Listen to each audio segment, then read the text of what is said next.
Greetings, everyone. This is going to be a really quick video just to have a resource or a piece that can later be included in a larger puzzle. All right, we have Brother Abu here with us today, and Greetings to we're everyone. going to discuss the different ways to understand the ending of 1 Peter chapter 3, verse 18. So jumping right into it. When you look at 1 Peter 3:18 in the King James Version, it says he was put to death in the flesh, but quickened by the Spirit. But if you look in the NIV or the ESV, it says he was made alive in the Spirit. It's that last part that I want to discuss. Was he made alive by the Spirit or made alive in the Spirit? So, to understand the different approaches, we have to look at the Greek text. And in the Nestle Allen text, the relevant portion reads, Thanatothes mensarki zoopoiethes denumati. Now, even in that little bit of text, the elements men and de are merely there to juxtapose the two statements. Right. Those two terms set up a contrast between two things. Exactly. We get a comparison. There's this, but then there's that. Right. In this case, it's comparing two sets, right? The first set has dead with flesh on the one hand, and then the second set has alive with spirit on the other. And honestly, we don't really need those elements for what we're trying to focus on here. So let's set aside those two terms and just focus on the verbs and the nouns. Indeed. And it gets interesting when we just focus on those verbs and nouns, as this is where we see the source of those different interpretations in the translations that you mentioned.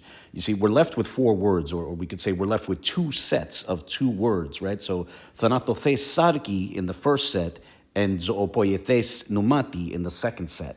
So in that first set of two words, Thanatothes is a verb meaning to put to death, right? In the aorist passive participle, and sarki is a noun meaning flesh.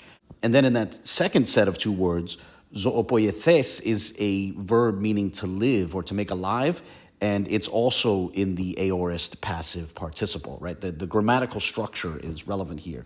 And then numati is a noun meaning spirit, right? And both the nouns are in the dative. So what we see here is the structure of each set of two words is the same.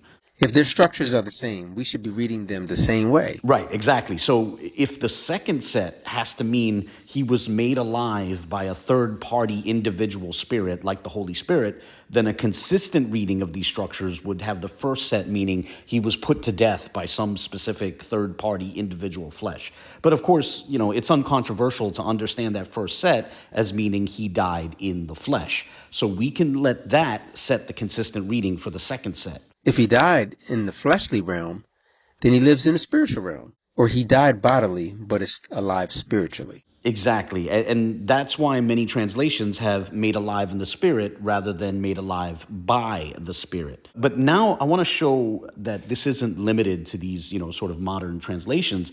And I want to do that by showing how ancient Semitic Christians understood these structures. And so what I want to do is I want to look at the ancient Syriac and Ge'ez translations of that portion of the verse. And I'm not sure which one you want to do first, the Syriac or the Ge'ez. Okay, let's look at the Syrian or Aramaic first. Okay, so we'll start with the Syriac text in the Peshitta. And when we look at the end of 1 Peter 3:18, in Syriac we get Wamit bafegar wahaya beruch. And we can put up a graphic that color codes the different elements, the conjunctions, the verbs, the prepositions, and the nouns. But basically, this text means, and he died in the flesh, and he lived in the spirit, right? The structures are identical.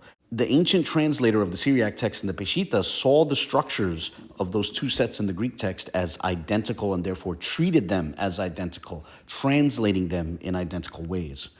And that understanding wasn't unique to the ancient Syriac text. We can turn to the ancient Ge'ez or Ethiopic translation, which is used to this day in the liturgies of the Ethiopian and Eritrean Orthodox churches, the Tawahado churches, the Oriental Orthodox churches that are of the Ge'ez rite.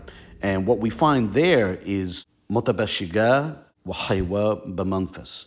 And we can do the same sort of color coding for this text, to again distinguish the different elements there, the conjunctions, the verbs, the prepositions, and the nouns, etc. Right? But again, the central point here that I think one will be able to see is that it's the exact same structure. He died in the flesh and he was alive in the spirit. So the ancient Ethiopic translators understood these structures in the Greek text as identical structures, right?